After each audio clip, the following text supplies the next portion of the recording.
Welcome to Above the Garage. Hi, friends. Welcome to our discussion of the penultimate episode of Succession. This episode is entitled Church and State. I cannot believe it's the final penultimate episode of the show. What an episode, though. Let's do our round of introductions and dive in. Hi, I'm Violet. Hi, I'm Kimberly. And I'm Kate. Again, this episode is called Church and State, and it was written by Jesse Armstrong and directed by Mark Mylod. So it is amazing, of course. It's ironic, too, with the episode titled Church and State, that in this episode, they're not like remotely separated, that Logan's funeral is just as much, if not more, about the power players making deals as it is about him. Clever. Anyway, the episode opens in Shiv's apartment, where we learn there's a lot of unrest after the election yesterday. As expected, Jimenez is trying to prevent the certification of the election results until the absentee ballots are all tallied, and his supporters are protesting outside ATN's office. And then Shiv's apartment very smoothly turns into Roman's apartment, like in a dream, where Roman is practicing his speech. And I told Dave when we were watching it, I was like, well, that's a sure sign his speech isn't going to happen. We're not going to hear it twice. The view from his apartment, you guys, man. Yeah. Isn't it incredible? Epic. Rich people, problems. Rich people. One completely off-topic thing that I read about rich people yesterday that apparently Kieran said in some interview was that like they're so rich that they don't actually have to wear coats or jackets because their life is such that like a helicopter takes them to a limo that takes them to the, wherever they're going, that they're like literally not ever, they don't have to walk. They're never outside. Yeah, exactly. Yeah. It's very funny. That makes the ending really interesting too, when he like chooses not to get in the car. Yeah. I guess I need to be rich though, because I really don't like coats. So I'll work towards that goal. Romans was like so up his own ass in this scene as well. He was like, and don't I perhaps remind you of him just a little? Like talking about Logan and like, yeah. I was like, man, you need to like step down a minute. Something's gonna bring it down. Yeah, something's gonna happen to you. You know he's fucked when you see that. That was his voiceover in the preview too, so you kind of knew what was coming this episode. Can't really maintain that attitude successfully, especially because he did last episode. Yeah, it was too far. I love the way it kind of like flowed. I mean, they do that so well through his apartment. And then, he's checking himself in the mirror and stuff. And then he's like, oh, it's dry, like about his face. And then he went and put lotion on and stuff like while he's like practicing. I like how they did the apartment switch too, because at first I thought Roman was like at Shiv's apartment. I was like, oh, they made up quickly. Yeah. When I was writing my notes, I was like Roman and Shiv. And then I like backspace, like, wait, no, it's just Shiv and then it's Roman. Yeah, it's a very smooth transition from one to the other. Because I was wondering why they were in each other's apartment, and that was my brain. I was like, what? But then I still have that same question for like the whole rest of the episode. We can talk about it later, but they're very forgiving siblings because my brother and I would not be riding together in a car after yesterday if it was us. I mean, it's also just like the number of times that they've done each other dirty. It's like, that's just a Tuesday. Like they do that constantly to each other. So they're used to it. Which is insane. Yeah, it's just the expectations are so low, or it's crazy. And then Kendall calls Roman. Kendall's in a car where they like to put him. And it seems he at least has some regrets from last night. He wants Roman to ask Minkin to turn the volume down on the whole, country on fire thing. But unfortunately for him, Discord makes Rome's dick hard. He really cracked himself up with that one. And then Rava calls Kendall as he's watching offices getting boarded up to break the news that she's taking the kids upstate instead of to their grandfather's funeral. She doesn't feel safe and she's being a good mom. Kendall hangs up on her and redirects his driver to find Rava and the children. Get there in 3 minutes. I'll pay all the fines and the violations and everything. Like, just figure out how to get there in 3 minutes. I was like, this is just so typical. And he does it again later. Like, typical Ken, just like asking for completely insane things and being like, just figure it out. Yeah, that was like back in episode 3 when he was like, I want the world expert on like airplane medicine, and I don't know, he listed like 10 crazy people for just to get immediately in the next 2 minutes on the phone. Exactly. And Shiv's once again trying to get Mattson to release his fucked up numbers because the world is on fire, nobody's gonna care. And today is definitely the best day to do that she's suggested by far. Though I did enjoy Mattson's line, I don't know, maybe if you have a little dicky, you don't go to the nudist speech.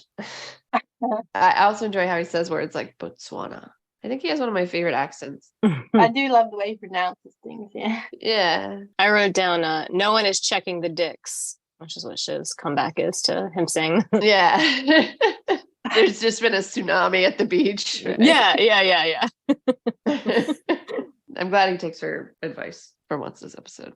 I'm surprised because he never promised her anything. I mean, it works out for her this episode, but I'm still surprised that she's aligned herself with him without any promises. But it works out. So yay. Way to go, Shiv. Kendall pulls up to Rava, seems like right before she leaves, and makes quite the scene. He's hysterically accusing her of hysterical bullshit, tells her she's too online, she's lost context. And then he tries to get the kids to open the car door, but they won't open the car door for him either. And he finally tells Rava he's going to go to court to get a court order to stop her from leaving the city. You know, it's just like so ridiculous. Yeah. As if he had time for that, as if he had a judge for that, as if anything, right? It's so over the top, Kendall. Twice within a couple of minutes, he's saying something that's completely insane. Like it's so many levels out of the realm of possibility. Beyond reality. Yeah. Yeah. But he says it as if it's fully, within his 100% happening. right. It's also like when he says he's going to throw himself on the floor and not move, they'll have to run him over. And like literally 2 seconds later, he doesn't do it. He doesn't do it. Yeah. I was like, well, that was stupid. And that is kind of how Rava reacts to everything he says too. She's like, I know you're not really going to do that. Or if you do, it's not going to matter. Like, I know that you're just being hysterical. Right. I am surprised he didn't at least like sit on the hood or something for a moment. But yeah, I thought it was funny too that he like threatens it and then immediately does not do it. So I guess he does know to some extent that he's crazy. Yeah. I mean, I'd get out of that city as well. It seems like it's just everyone's going crazy. Like, why would you want to stay, especially like with kids and, you know? Right. She's being a really good mom. Like, if you feel unsafe, go with your gut. Don't make yourself further uncomfortable. Yeah. It's obviously could be a target too, right? Very public funeral of and Kendall's ex-wife. Right. So no, she's doing the right thing by getting the fuck out of there. At first I was kind of like, I hope something happens to prove that she's right, you know, like in the episode. Right. But then I was like, actually, I kind of hope it doesn't, just because then it's like, you don't need that to happen to prove that she was making a good choice. That it was unsafe. Yeah. Like, it's almost better. It's like he should have trusted her instincts and let her do what she felt was right for their kids, regardless. Respect her choice. Yep. Exactly. Yeah. Back at ATN headquarters, Tom has a paper in his hands that has published the timeline of the controversial ATN call. And I died when I zoomed in and saw it had Darwin injures eye at critical time on timeline in the paper. That's so funny. Oh yeah, that's incredible. Oh my god. I want that paper. I wish I could have it. I wish there was like maybe like a lemon emoji like next to it. I Like, know. That's what I said. I just wish there was a little more detail on the manner of the injury. A little sushi emoji and a little lemon emoji next to each other. oh yeah, sushi. Yeah, that's right. Yeah. Wasabi, right? Too funny. Anyway, and Tom wants to know where they got all these very exact details. And Greg said, well, you know, a lot of people don't want to go to The Hague for war crimes. So probably from Greg. And Tom just wants a dacha. Greg just wants to go to the funeral. He just wants to grieve. Tom's supposed to be a pallbearer, we find out, but he's not going. And surprisingly, he lets Greg go with the order to tell the Minkin team that he made the call. And I thought it was kind of cute that he advises Greg on his best way to get there on his way out the door, because gridlock. Like his mom, right? Oh. He calls being a pallbearer a casket wheelman, which Yeah. really got me. Yeah, because that's what Greg says later to Shiv. Like he says, Yeah. is that like a term or is that just a made up thing that they were talking about? I think they made it up. Yeah, okay. Not one that I've heard. And now we have the happy trio in the car together. This is what I referenced a little earlier. This is going to sound like a weird thing to say about these people, but Jesus, these siblings are really forgiving of each other. I would not be riding in a car with my brother after the events of yesterday, Dad's funeral or not. But like you said, Violet, the flip side of that is that we would never fuck each other over like that. So I guess expectations come into play in the forgiveness here. Yeah, it'd be a much bigger betrayal in a family that doesn't routinely do that, right? Yeah. So I guess I can't think of it that way.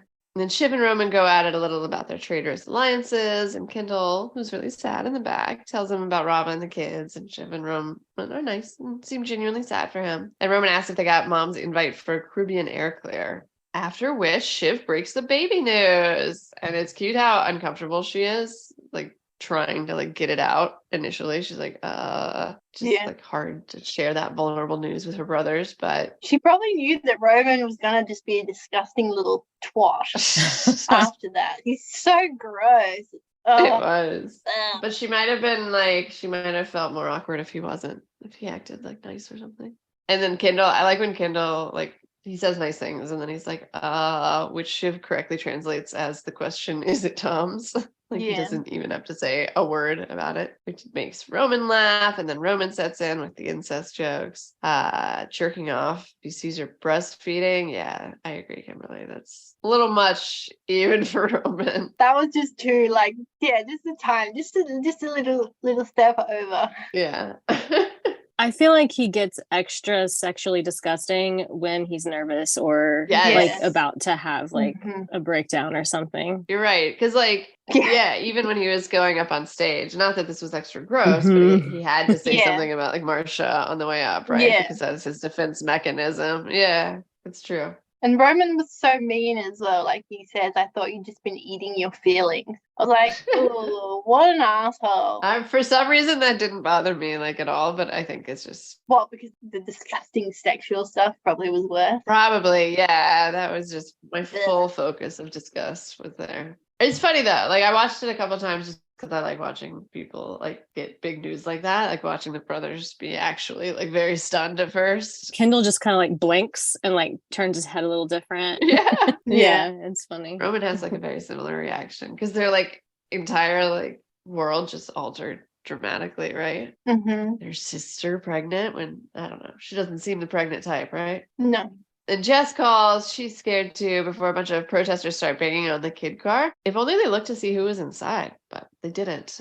And Jess drops a pin so they can get to her. So she was at the church. I think she was a few blocks away and she was trying to get them to stop where she was so that they could walk the remaining distance and not... There's a safer place. Yeah. Gotcha. Because there's like a January 6th style march coming their way. Yeah. Right? That's the part where she said there's like a march coming from the park. Yeah, that, and I guess they couldn't continue driving that way because it was completely blocked by traffic. Gridlocked, yeah.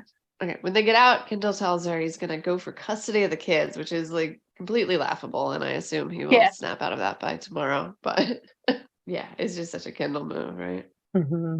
As he's getting out too, Roman says to Kendall, "Glasses, that's smart. Cry in secret." That made me laugh. Oh yeah. When he puts his sunglasses on. Yeah. So you can win the funeral. Yeah. You should have handed Roman sunglasses later on. Yeah, and then he sees this meeting with Jess when he's looking for time to schedule the custody hearing, and it's fairly obvious immediately that she's quitting. It seems like in part because Minkin, but Kendall sees it as a betrayal. Jess is the one person that stuck by him since the beginning. I'm proud of her. I'm proud of her for leaving. Yeah. So he calls her some lovely things like dumb, and then he gives her shit about her timing, which is kind of funny because she was obviously trying not to do it today, and he was demanding it of her. I feel like it's definitely partly because of Mencken, because like we don't really see that much of Jess, but we saw that little scene with her and Greg, last episode where they were kind of like she seemed very anxious, stunned in the hallway.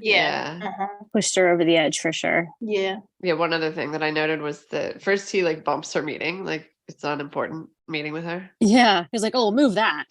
Exactly. Before it dawns on him that he wants to demand to know what it is about. And she handles it really well. I was really proud of how she like stood her ground. She almost got through the whole thing without saying sorry. I feel like naturally we all apologize more than we should. Just comes out instinctively. And she avoided that for the most part. And then when she finally like did, he's like, well, if you're sorry, then just don't do it. But yeah, she was really good at standing her ground. I was proud of her. Yeah, you're being fucking dumb. When he said that to her, I was like, he sounds so much like a child. Yeah, that's something that I don't know if Shiv does it, but obviously both Roman and Kendall do this spiral into like childhood speak and yelling at people. Yeah, as he's walking off after he says the nice timing thing, he puts his sunglasses on again, and it's like it literally seems impossible how fast he puts them on. He's just like angrily like. Really? On his face. Yeah, you should watch it again because I was like, what? I will. How do you aim that perfectly for your face without like hitting yourself in the eye with your sunglasses? Right. Yeah, so I watch this like at night when it comes out, Sunday night when it comes out, and then in the morning is when I take like the notes, and that's like a slower watch. But this is one of the episodes that I'm like gonna really enjoy watching again because everybody in it is just fucking amazing in their performances. Yeah, and anytime there's a big scene like the funeral where there are so many people there, it's like what you were saying before about the car, where you want to go back and watch each person through the whole scene. Yeah, their reactions. Yeah. Right. And they did it initially as one take, as Mylod likes to do. They did one like full take all the way through. So you know that everybody is being like good in character, like you said. And I would like to go back and watch all of them. Yeah, definitely.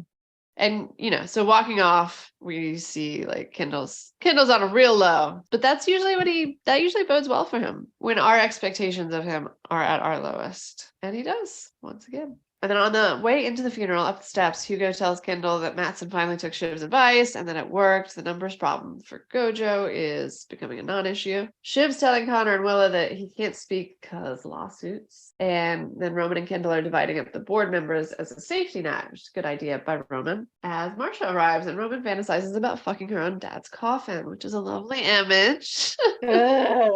I really want to know what Connor's speech was going to be like. I know. What would be opening them up to like legal action? I have to assume it was similar to his concession speech, which just like kind of like started out okay and then went crazy. Yeah. I just remember thinking, oh Jesus. So I assume it would have been like some political nonsense, but yeah, I was surprised too when everything like unravels with Roman that Connor wasn't like, hey, I have this fucking speech ready, Yeah. Seems like Connor would have insisted to go up there then, but Exactly. I'm glad it worked out the way that it did. Maybe Connor was also just kind of stunned by Roman's breakdown and stuff. Yeah. And then my favorite image of the episode was giant Greg on a city bike, like pedaling away to the funeral as fast as he can. It's so funny. I wish that I could have seen that being filmed. That was so cute. Bless. He's so tall. It would have been really notable, I think. Yeah, it would have been funny. It's good that he took Tom's advice, not driving. Yeah. And I was waiting so long for them to like click the numbers. I'm glad that they did it already. And when I say so long, it's literally been a day. So it actually hasn't been that long. I was just waiting for it. I was like, leak the numbers already. Come on, get to it. It's crazy to think that all this is like 10 days, this whole season. Yeah, It is crazy. I love that they did it that way, but it's really funny to think about. It's really interesting to me about Greg too, that like he still has his roots of being like a struggling person.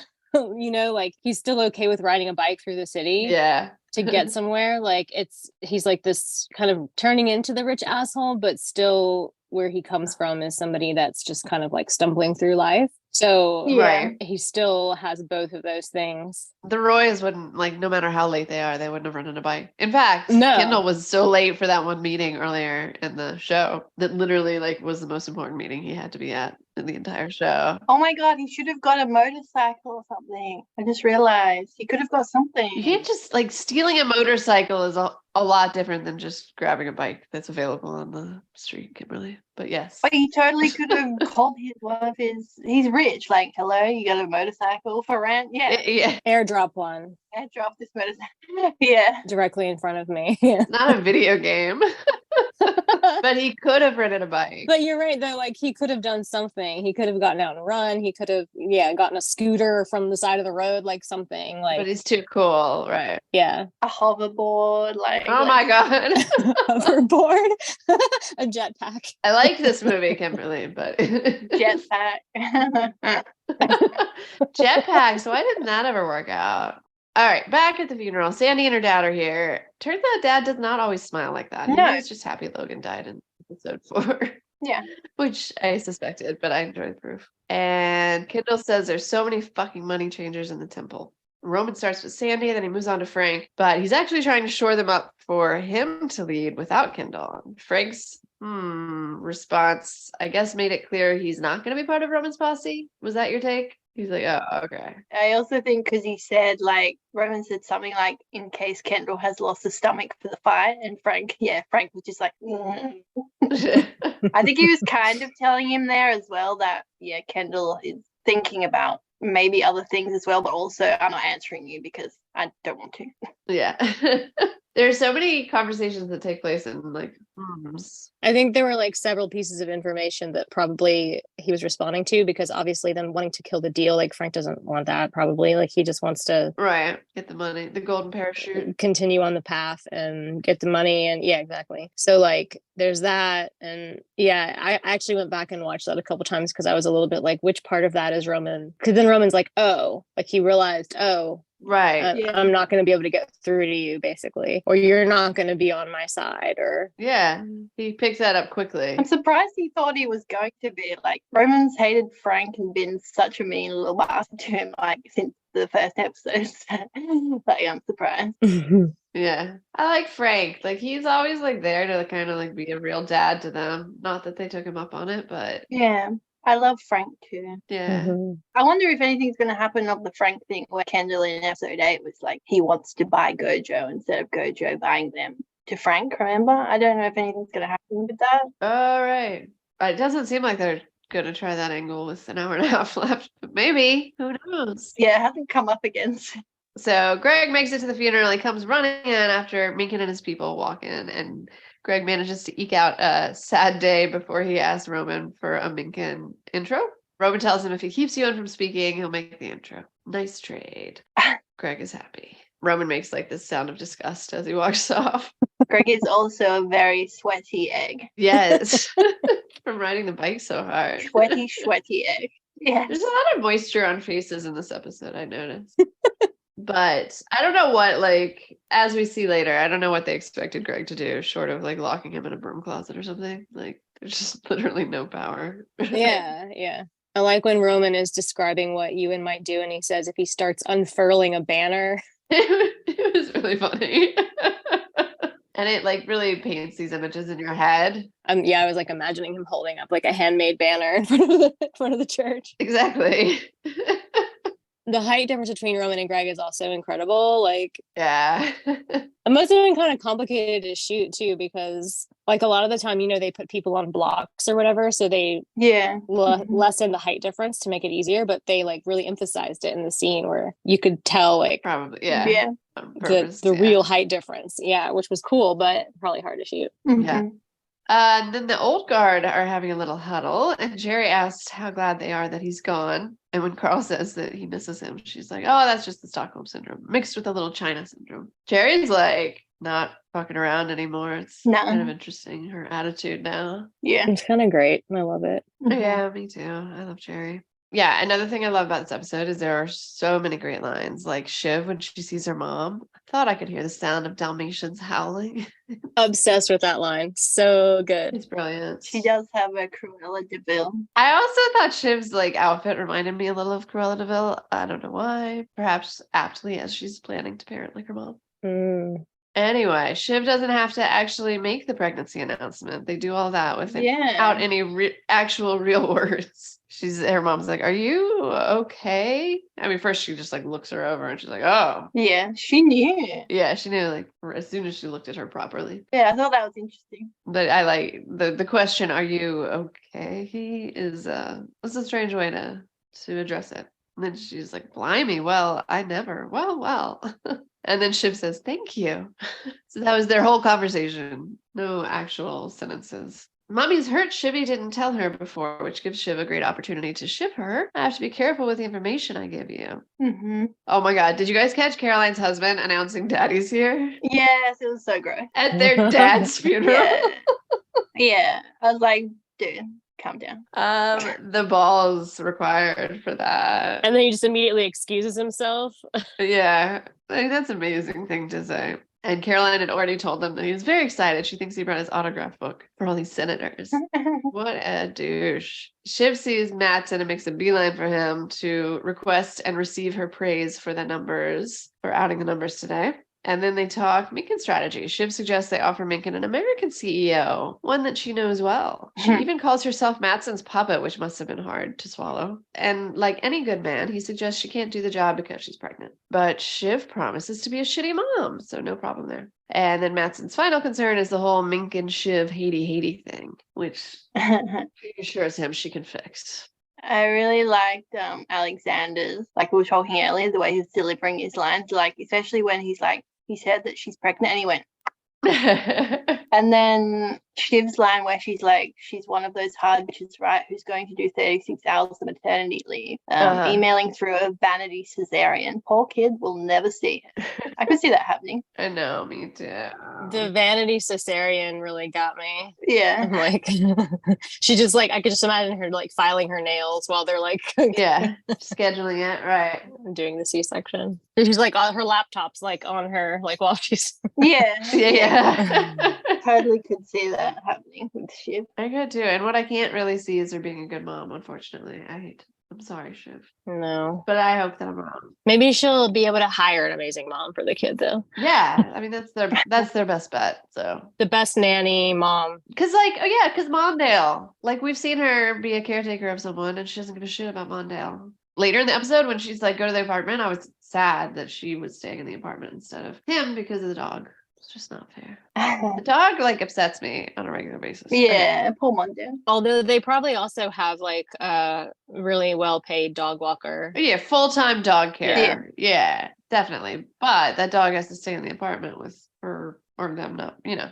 I still think it's a shitty life, but yes, I'm sure that it gets walked. And it's definitely shitty. But that's the best bet, like you said. It's the best bet that they found like the best possible person to do the job they should be doing, Yeah, exactly.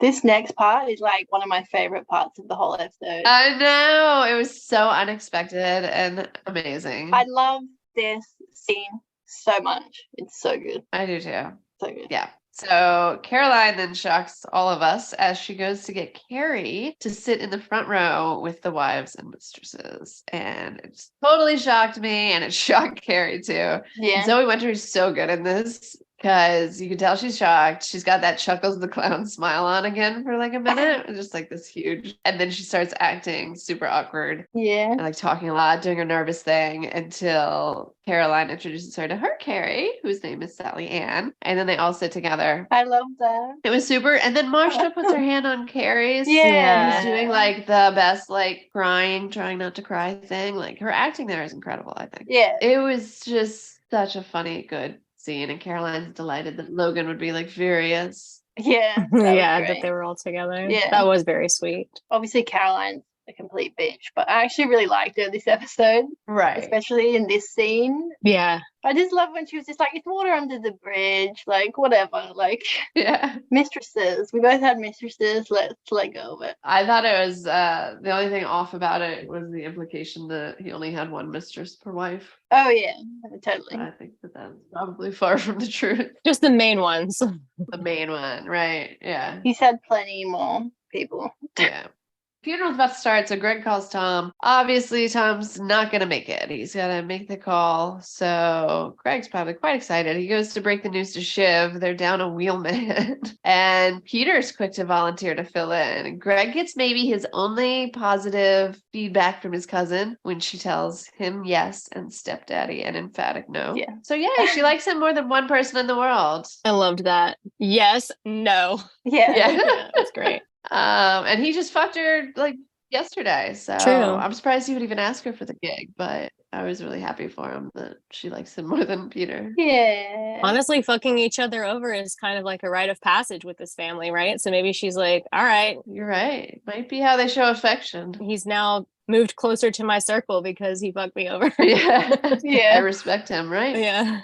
When Greg walks up to Mattson says, "Hey, sexy." And then Greg says, "Oh, that's very kind." Yeah. That was so funny. And I feel like did you get the vibe that like Mattson, like when he said hey sexy, he like looked Greg up and down a little bit. Like I feel like he was looking at his chest and then he looked up again. I mean, they had a wild night together, so who knows what happened, right? Yeah. Like 2 nights ago. Exactly. But yeah, I could see him swinging both ways. Yeah.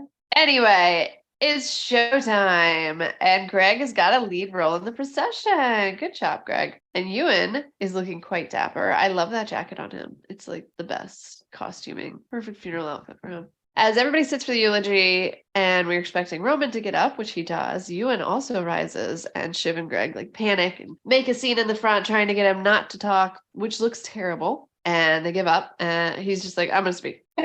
And the kids are like mad at Greg, but Greg points out, well, what did you want me to do? Take his legs out? Yeah. I feel like Greg is very intimidated by him. Yeah. There's no way he never would have been able. If Roman really wanted, like, he should have got someone else. Maybe Colin. Like, Colin might have been able to do it. There you go. Colin could do it. And he's got some time on his hands. And did you notice that Matson gave Kendall, like, the most evil look when they were walking down, like, with the casket, like the kids were walking behind? Like, Matson's look on Kendall was, like, really ominous. No, I missed it. See, this is what I mean. I gotta go back and watch all these looks. Mhm. Also, was there 4 Wheelman people? Because I did notice that there was someone behind, because there was Greg, Ewan, Frank, and Carl, right? But then I did notice there was another person, like, in front of the kid. Oh, I'm surprised Colin wasn't. Oh, Yeah, that's messed up. That's me. That's crazy. Yeah. That's really surprising. Poor Colin gets shafted. So Ewan starts out by pointing out how awful it is to try to stop a brother from speaking at the funeral for the sake of a share price. It was a really bad call to try to get him not to speak after he'd gotten up. There's nothing you can do about it at that point. And Ewan's speech is great. I loved Ewan's speech. It's amazing. Yeah. Yeah, it's like one of my favorite parts of the episode. Same. Mm-hmm. He starts out telling us a few nuggets we're all desperate for of Logan's backstory. He tells a tale of 2 kids drifting in the ocean for 3 days, scared to move a muscle or make a sound. Obviously, a very traumatic and formative event in their lives, and that they were like only speaking with their eyes, which must have formed like a really deep connection early in life between the 2 of them. Yeah. Which is the point of the story. And then he tells us why Logan blames himself for Rose's death. He thinks he gave her polio, which she obviously died from, and his aunt and uncle never tried to make him feel any differently or better about it. Mhm. And presumably his uncle also beat him, because didn't we see scars on his back in one episode? Oh, yeah, we did. And I think what do you call him in the beginning? Like a real character. Mm-hmm. It's just so sad to watch it like get passed from generation to generation. Exactly. Roman seems really shocked and like moved by the stories Yeah. when they show his face. And it's like, well, he was abused by his dad too. So it's almost like kind of an explanation for all of it. Like, even though there's no excuse, it was sort of just interesting him hearing like, oh, my dad was like, Logan was abused too. Yeah. He seemed very moved by that. It at least explains a little bit, right? Mm-hmm. Like he'd never heard those stories before, which was interesting. Right. Yeah. I think these stories were really like touching that he told them before he gets on with what the kids were like scared of. It was funny too, because like the kids were like, you could see the kids were like, oh damn, like the speech is going really good, like he's being gonna be good. Yeah. And then like as he starts like keep on and laugh, fuck, like, oh man. Yeah. You literally see them like do that. But that probably also like the setup of him telling really nice stories like that probably also helped them like not stop it. Like, I mean, at that point they couldn't stop him anyway, but like they seemed less probably aggravated and like I think it was just so honest. Yeah, it was exactly. I mean, for me, that's what made it so much better, is how honest he was about the early part, but then also that, you know, he hated who he became. And because so then he moves on to the rest of his life, and you see that, I forget what the line was, but there was, you know, a line that he delivered when the kids realized, okay, this is where this is going. You can see them upset by the direction it's about to take, but this was his experience with his brother. He says he loved him, but he was terrible for the world. I think the most fitting quote is that he fed the dark flame in men, the hard, mean, hard, relenting flame that keeps their hearts warm while another goes cold. Throughout the speech, Greg keeps looking over at Roman to gauge like just how furious he is at him. And Ewan ends his speech by saying maybe he has a meagerness about him too, but he tries. He doesn't know when Logan decided to stop trying, but it was a terrible shame. I loved that part. I love that part when he started from like, and he fed a certain kind of meagerness in men, and then what you just said, and then he's just like, Godspeed, my brother, and God bless. Like, that was my favorite part. It's great. It was amazing. God, the writing, it's fucking amazing. Yeah, I like that he was truthful, you know, he didn't mince his words, you know. It was, I think that's important, It is, and that's what's wrong with the fucking world. Everything that he just did. Yeah. It's accurate to reality as well as Logan. Everybody kind of had their chance to do that, like to say I love you, but I don't forgive you, like what Shiv said, or what what the kid said on the phone. Yeah. When he was dying in 403. Like it's the same kind of thing. They got a chance to say, like, here's something good, but also right. Here's the truth. Yeah. Roman was the only one, right, that he didn't say, oh, like, well, you're a bit shit. Oh, he didn't give him shit. Yeah. Although he did already call him before and say, are you a cunt? So, That's right. Oh, yeah. That's right. He left the message. He's done that part before. Yeah, true. It's interesting that we never find out, if he heard it or not. He must have looked at his phone and been able to tell. I don't think he heard it, but I'm surprised it wasn't a big point for Roman, Yeah. Did I kill my dad with that voicemail? I really don't know. Even if he had heard it, like, that wouldn't have been the factor. Like, he gets called a cunt probably on a daily basis. So, I mean, Yeah. Right. More than a daily basis, I'm sure. Oh, yeah. I really love Ewan. I don't think I can say that enough. I think he's my favorite. Me too. I wish we'd have seen him more, but I feel like every time we see him, it kind of like impacts you. You remember the scene. Mhm. Yeah, agreed. Like midway through seasons, I'm always like, God, I hope Ewan comes back. I really like, because he's not in it as much. Yeah, he's so great. Mm-hmm.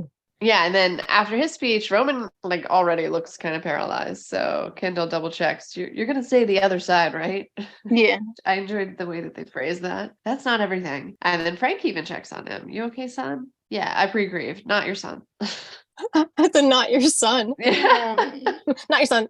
Yeah. Add it quickly. He was just trying to be nice. Like, I know. He's used to it, I think. It was the same that what we were saying before about Frank kind of like trying to kind of parent them a little or like be like an uncle to them or something like really sweet. Yeah. Right.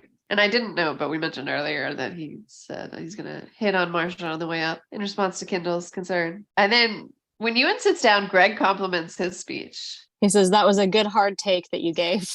Yeah. Thanks, Greg.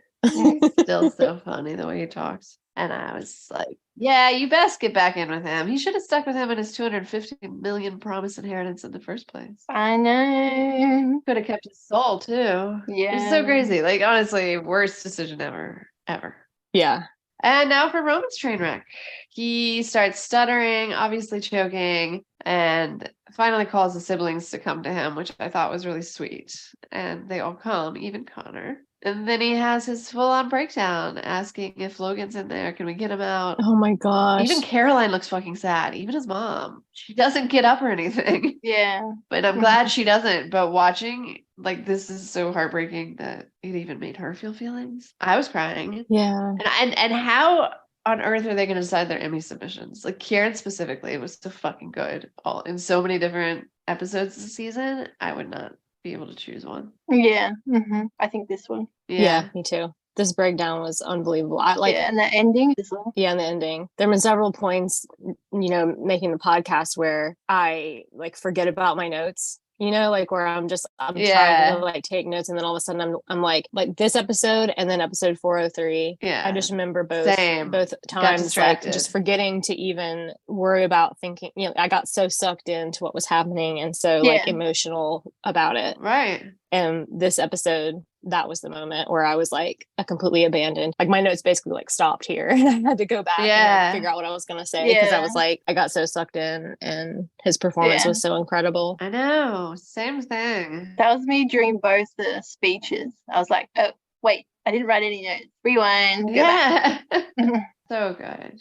And Kieran he didn't rehearse this. And it's not something that like he often does or ever does even, but he said he like for this particular scene, he wanted to just experience it and like feel it. Yeah. So he was like nervous. He was extra nervous about that because like, Mark Mylod is like, let's do this one long take. We're going to do it one time all the way through. And he hadn't rehearsed it. And he didn't know if he was capable of like not rehearsing it and then delivering, but Jesus, like he delivered like unbelievably. I just was really blown away. Yeah, the is he in there thing about the casket was the moment for me where I was just like, nope, I'm just done. I gotta just. Oh my God, can we get him out? Yeah, can we get him out? Oh, it was heartbreaking.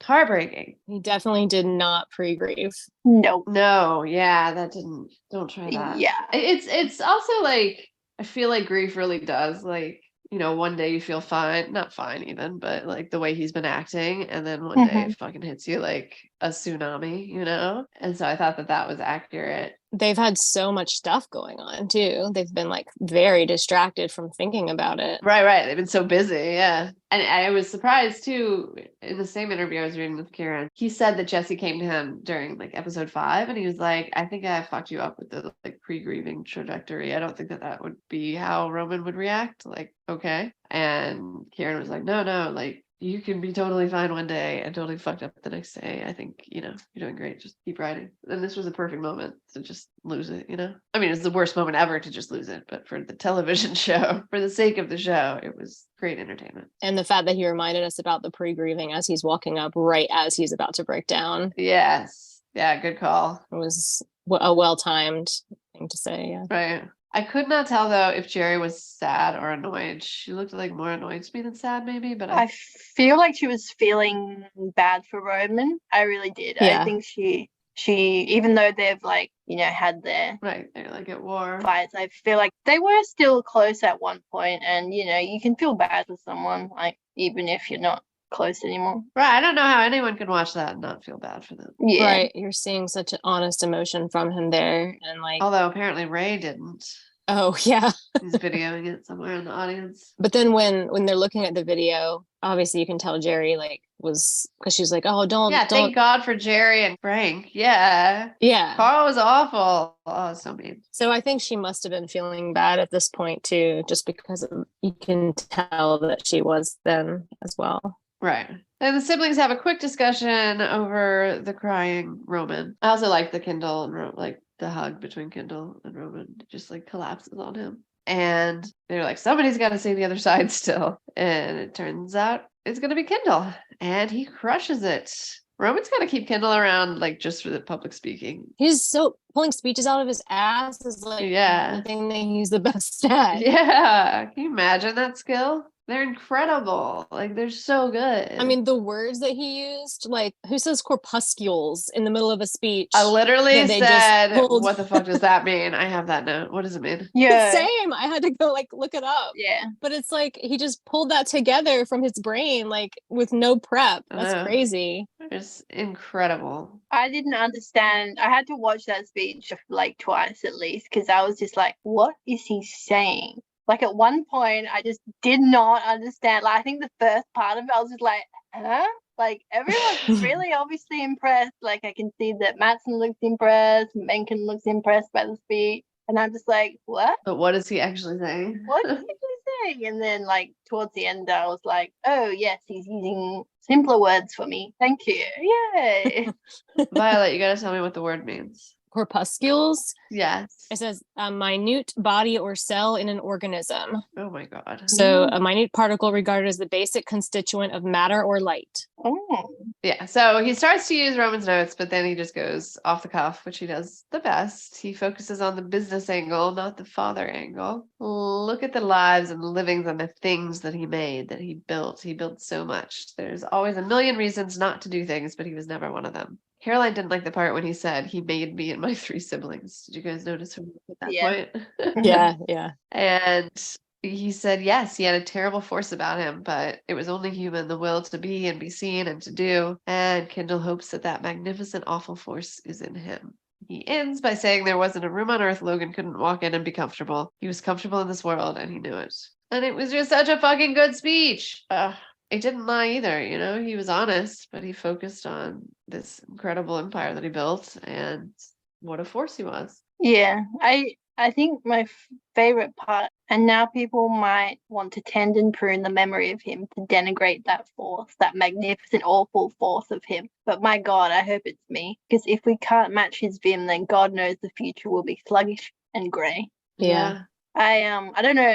Do you reckon that will be like maybe a foreshadowing to the end of the season? I feel like Roman really wants to step up, but I just don't ever see him doing that. And Kendall, like, even though he's fucked up, you know, he really does. He is the one that he knows stuff. Can manage it. He's smart that way. Like he might, you know what I mean? Like Roman's just not there. He's just not. And it wouldn't be good for Roman either, I don't think. No. I don't think it's good for Kendall either, but I think he thinks he wants to be like Logan, but he I don't think he really does. he doesn't. Like, no. Right, Yeah. I agree. But maybe like actually together that they could have, balanced each other out well, but I don't think that's going to happen. No, you can see. Yeah, there's too much competition between them forever and ever. Like, it's too much in their history that they wouldn't be able to work together, I don't think, without trying to hurt the other. Right. And when Kendall sits down, Shiv still has one story she wants out there. At first, I thought she was leaving to go to the office. It's like, this is so weird. Yeah, that's what I thought as well. Where are you going? What the fuck is happening? Did Tom die? But no, she just wanted to tell a story about them as kids playing outside his office when Logan would come out and yell at them in a terrifying way. I was like, this is a great story. I know. To be honest, like even when it was done, I'm like, wait, why did she feel like she had to get up there and say that? Unless she just wanted to say goodbye to him. Because it's a lot like the phone call that she has in the 3rd episode where she's just like, it's okay, but you suck. I think she just needed to add her own memory of it to the moment, since multiple people had gone up and said their, the memories they had. It was like her piece of the puzzle kind of that she needed to add for herself and for closure, I guess. Yeah, and it was a good analogy too, as she points out, for the rest of their lives. He kept them outside, but when he let you in, when the sun shone on you, it was warm. And then she continues to say how hard it was to be his daughter. He was hard on women. He couldn't fit a whole woman in his head, is a great line. I really like that. Just can't respect them for being equal to the men. Yeah, don't think it really helped shine much of a light on Logan.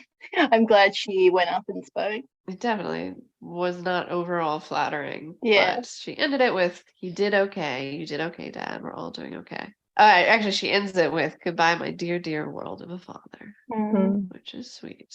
I was just going to say, I can't remember if it was after Kendall sat down or after Shiv went and sat down, but there was a look that Ewan gave the kids. It was after one of the speeches, but it's like you could see him thinking in his head, it's like he felt really sorry for them and hearing their stories as well and how Kendall spoke of him. And yeah, I just really liked how they showed that little shot of Ewan looking at the kids, because you could really see he was thinking. Processing their viewpoint, kind of. Yeah, it was interesting that they showed that. I really liked that. Yeah.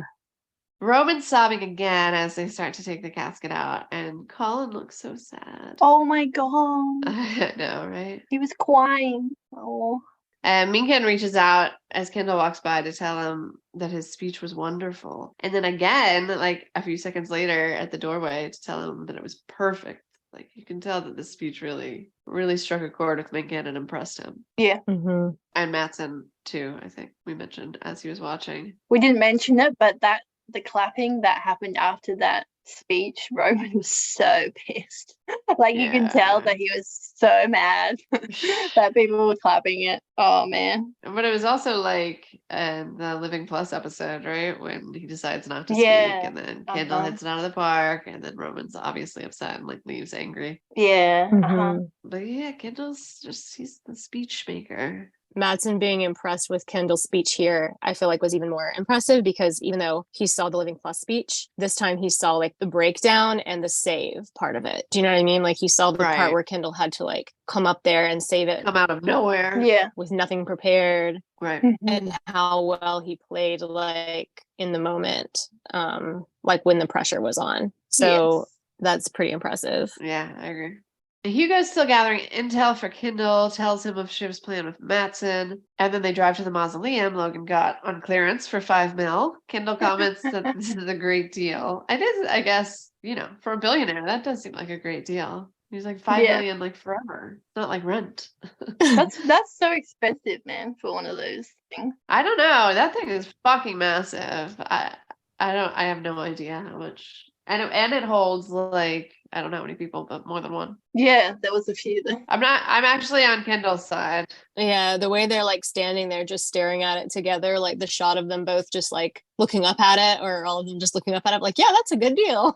Right. Yeah. As a piece of real estate. What did Connor say? Like it was from some like pet supply guy that he built it or something. Yeah. Yeah. A very weird story. Yeah. It's interesting that Connor knew about that as well, because like you would think that he would be like maybe like even the last person to like get that information. But I know, like I was picturing, he's like, oh, he didn't like send you a picture. So then I'm picturing like his dad, Connor and Logan, like texting. He's like, look what I got, like this mausoleum. I want to see that text chain. Yeah. It could have been inspired by Connor always wanting him to do the cryo thing too, though. Yeah, talking about death all the time. Maybe Connor was like texting him, come on. And then he was like, no, I bought this. Like Logan was like, stop with the cryo. I already bought this $5 million mausoleum. Like, we're done with this. Actually, that makes sense. The most likely conversation that happened. You're right.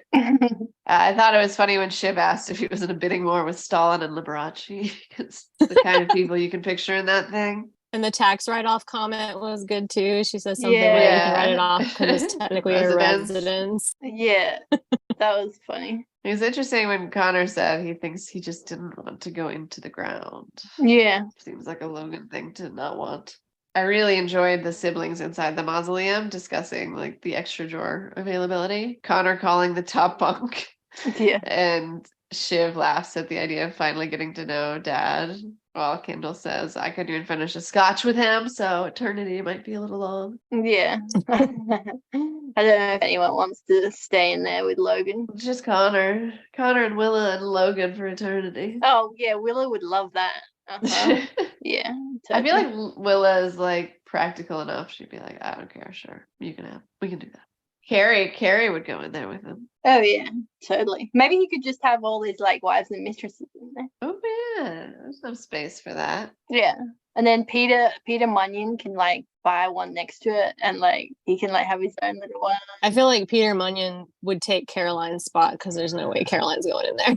Yeah. I liked earlier in the episode when Shiv told Peter, like, Dad really liked you, like obviously completely. Oh, that was funny. Bullshit. And Roman admitted that Logan even made him breathe funny. It's very uncomfortable around your father if you can't breathe. Like self-conscious about everything you're doing, including your breathing. Yeah. Then they have the final little ceremony, and once it's all finally done, Shiv makes the last joke. She's intrigued to see how he gets out of this one. And Roman's still completely overwhelmed, and he runs to the car.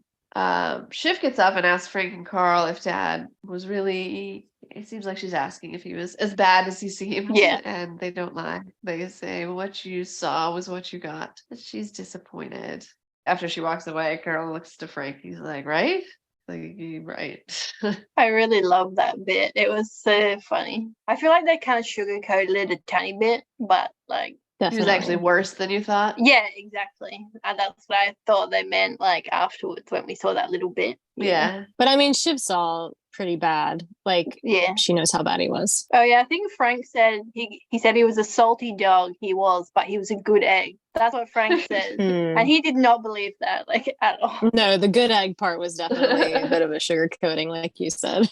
Yeah, no. It's just, it shocked me, though, that Shiv would still be chasing that, at this point. Yeah. Even after he's gone. I think she's just trying to cling to any kind of goodness. He wants him to be better than he was. Yeah. It's sad, man. Well, also, she probably knows that most people were never really honest while he was alive about what they thought. So it's like, now that he's gone, she's hoping to get the real story, kind of. Yeah. Mm-hmm. Yeah. Because I think she wants the honesty, but she is like still holding on to this tiny sliver of hope that honesty is better than she thinks it's going to be. Yeah. Which is crazy, because, like, yeah, what does she think they're going to say?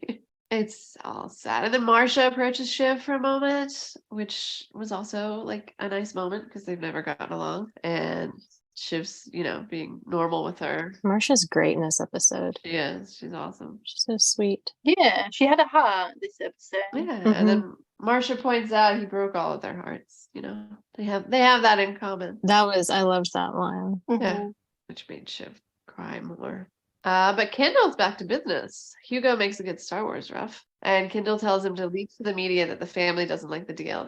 He even spells out the explicit plan is to fuck the deal and I will rule the world. You can come as my dog and the scraps from the table will be millions. Hugo answers with a woof. And then there's some scary dark music. Oh my god, yeah. The music was so ominous. Uh-huh. That's not going to go well. Yeah, it was like, whoa, like creepy. Like, It's the first, like, I noticed music a lot because it's really good in this show, but this was the first time this episode where it like really struck me, and I was like, oh shit, that's telling you something. Yeah, because I feel like we haven't heard it that dark before. You know what I mean? Like Yeah. Yes. At the reception, Kendall calls Colin out for seeing a shrink, like that's any of his business, but he's using it to offer him the job. If he works for Kendall, Kendall can be his shrink. That sounds promising, right? Colin really seemed grateful for that, though. Did you guys think? I think so, yeah. He needs purpose again. Agreed. Yeah. But it's so shitty to like talk shit to someone for seeing a shrink. Oh my god, and he sees one in the middle of the night. He called therapist, so it's bullshit too. I love how these things get around as well. Like who's telling who's telling that someone's telling someone else that someone's seeing, like, what? It has to be like the company, like it has to be someone they have on staff as a therapist, I guess. That's like, or that's not taking in like HIPAA, like they're violating all of that obviously stuff, like, yeah, telling everyone everything. Yeah. Now Minkin arrives and the Roys attack. Kendall wants to give his thoughts to Minkin, and Minkin thought he was just the sound system. Now he wants to choose the track. Kendall wants to know when he's busting the deal, and he's alarmed when Minkin says he'll try to help. New word introduced, try, not good sign. Greg attacks then and does Tom's bidding. Tom called it, and I relate it, like immediately spitting out the words he's supposed to. And then Roman joins, and Minkin calls him the Grim Weeper. Grim Weeper, tiny tears. I was like, yeah. He got him back so for mean. what did he call it? What did he say last time? Hey, you fucking loser. Yeah, that's right. Loser losing or something, right? Yeah. All right, that's fair. Yeah, I forgot about that. It actually makes a lot of sense now. I was surprised Kendall had a little brotherly moment there, like the last episode when he stands up for Shiv against. Especially given what he's about to do in the next few minutes. I know. So why did he bother? It's very strange. It's like only I can be mean to my brother kind of thing, maybe. Right. Like Yeah, exactly. And then Connor joins. He wants to talk about Slovenia. And Shiv comes to play the extraction team. It was just like a lot as every like Roy comes like one at a time in quick succession to attack Minkin. I felt overwhelmed. Yeah, once again, so pathetic and embarrassing for them that they're all ganging up on him like that. Yeah. So Shiv takes him over to Mattson and introduces Mattson and Minkin. And Kendall sends Hugo over to spy on them. The intro goes well. Minkin's concerned their ideologies clash, but Shiv tells him that her feelings are irrelevant. Their audience respects Minkin, and she respects their audience. I just like when Mencken was like, what is your philosophy to Mattson? And he was like, privacy, pussy, pasta. What did she call it? As something Parmigiana? Parmigiana, yeah. Because I remember when in Kendall's birthday episode in season 3, Mattson's sitting there really bored, and Kendall's like, what can I get for you? And he says something similar to that. He's like, privacy, pussy, pasta. I feel like he says that exact word or something really similar. He definitely says pussy and maybe pasta or pizza, something like that. But yeah, it was like that's always been his philosophy. I was surprised to find out the intro went well enough for him to like fully side with them after this, right? Like even after he was impressed by Kendall's speech and everything, all it took was that little chat. I mean, I guess maybe after being completely bombarded by all the other ones acting desperate, and then this was more of a normal conversation, and it's like, okay, well. Yeah, I mean, that could be what it's like. Just hearing from all the Roys constantly sounds very unappealing. Yeah. I think he also, obviously, with like what happened with Roman, how he couldn't in that. I know it was his dad's funeral and things, and people break, but you know, these kind of people don't care about that kind of stuff. You know. Oh no, they're like, that's true. Yeah. It was very detrimental that he choked there in front of all those people. As sad as it is. Yeah. Mm-hmm. He sees him as weak, a lot weaker now, I guess. Now that he's seen that happen. Definitely. Every time we get an exterior shot of the city, you hear crowds and horns blaring. Also in this episode, like there's a lot of unrest going on still. I think there was like fireworks earlier as well. Yeah, right. In fact, Tom enters and calls it a bit Tiananmen. I can't even say it. Can you say it? I was trying to like say the actual word to get like some grounding here. Tiananmen, right? That's how you say it. Tiananmen space E. Tiananmen E. There you go. Tiananmen. Tiananmen. There. We got it. We got there. And he and Shiv shockingly make up, sort of. But first she chugs champagne in his face. And he struggles to decide if that's okay. And then he settles on whatever Shiv's going to shiv. But he does want to know why she didn't tell him before. And she gets a little teary saying it just seemed so sad. That's why she didn't tell him. And then they were in the honeymoon phase. And he says, taking your potential dad for a test drive. So he's still kind of being a dick. And then her mom walks up and congratulates them. Tom's funny. He's like, yeah, if it wasn't such a total fucking disaster, it'd be a dream come true.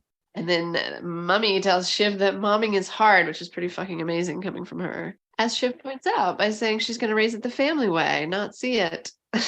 They don't grow up emotionally stunted, do they?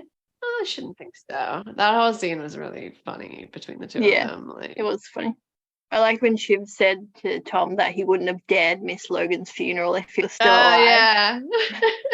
So true, right? Yeah, so true. And this is what I mean, though. Like, the writing in this episode is just incredible. There's so many lines. I can't even write them down. And then Tom gets like super serious and apologizes for not being at the funeral and really sweetly starts crying about being on the plane with Logan and saying goodbye. And then Shiv can like tell he's just losing his shit because he hasn't slept in days. And she tells him to go to the apartment because he's apparently moved into the hotel. I also really like the way he says the people at the hotel know him and he hates it. He doesn't like it. It's really cute. Yeah. He was so cute in that scene. And they like, it seems like maybe they'll get back together, which we thought was impossible 2 episodes ago, right? Or at least maybe like co-parent. I don't know. Yeah, I mean, they may not. I could be totally wrong, but I'm kind of hoping they do get back together. Yeah. I was surprised that from last week, like, I guess it's Logan's funeral and stuff, but I was still kind of shocked that they were being, well, kind of nice to each other, like not yelling at each other. It's more of this forgiving stuff. Like, everybody's so forgiving except Jerry. Jerry's the only grudge holder in the whole show, it seems. The only one that's just like not accepting Roman's shit. And Lucas calls Shiv to tell her they got a yes from Minkin. Oh shit. Now Shiv's on top. Every episode someone new is on top, so she should have waited for the next episode for her win. Yeah. Yeah, it flops like between every day. Like, yeah, it's a new person that feels like they're gonna take over. Roman's sitting by himself wallowing, and Kim looks over and makes him feel worse about himself. Keeps telling him that he fucked it like 10 times, and it's gonna come down to the boys versus Shiv at the board meeting. Sounds like a fun finale, but it was just so fucked up that he made him feel so much worse about it. And he was probably like excited to see his brother come over, like, because he likes being around his siblings for whatever fucking reason. And they had like such a sweet moment actually in the church. And it was like, it was so surprising because I feel like Roman was more like, he was secure in his emotions almost for a second because he was like, it's okay, they supported me, they helped me get through that. And now Kendall's like just double birds. Oh, I hate it so much. I hate it so He did say he still needed him though, so that was one thing. Yeah. You should go side with Shiv. I don't know. I'm really sad. I want Roman to just go move to like the country somewhere and never speak to them again, honestly. Yeah. They all need to do that. But he like depends on them, I think, more than the others do. Yeah, that's like, a good point. I think they're the only people in his life. And even though it's a totally fucked up relationship, that, like, he cares a lot about them and wants to be with them and near them. Anyway, so that was awful. And then the old guard are watching a video replay of Roman's breakdown, which is so fucked up. Jerry agrees with me. Frank too. Come on, Carl. Yeah, I did appreciate at least that Jerry and Frank were like appalled. And Ray took that video, who was like the guy who saw briefly on the plane. Yeah. Okay. And then Roman gets masochistic and walks out to heckle the protesters, eventually jumping the barrier and getting elbowed in the head and then a little bit trampled before the episode ends. For some reason, that whole scene, like I was just thinking, it reminded me of the Joker, just like his non-caring and like the way he was acting like a maniac and didn't give a fuck anymore. And he was just like, fuck you. Yeah, like going through the crowd, just the kind of like the overhead shot of him just like fetal position on the ground was pretty great. where everybody's just walking over him and he's just like laying on the ground. Do you think he wanted something to happen to him? Kinda, yeah. Like, what do you think was behind that whole thing? I think like he just hates himself so much, and Kendall just pushed it over the edge. Like, he thought, like you said, that maybe it was okay because they all like were really nice to him about it and supportive. And turns out that was like fake, and Kendall thinks he's a total loser. Ugh. Yeah, I think it's like that. I mean, he's looking for something to feel something different, I guess. So Yeah. Uh-huh. Mhm. going out there, it's like he's trying to instigate people to react so that he can feel like, well, it's just he can take out his anger first of all on people, Yeah. but Right. then if they hurt him or do something to him, then that's what he can focus on instead of focusing on how his brother hurt him. Yeah. He said that they filmed it. They could only do, I think, like one take before it was like too late in New York to be loud or something, which makes no sense to me at all in New York. But so I think they used that take, and then they did a few more, but had to like be quiet. I don't know. It was weird. It was good. It was upsetting. That was the goal, right? Isn't that the goal of every scene in this fucking show? They succeeded. All right, I think that's a wrap on our discussion of season 4, episode 9 of Succession. Come back next week for the finale. Oh my God, the finale. This is really sad. I love the show. Sad that it's ending. Thanks for listening. Bye. Bye.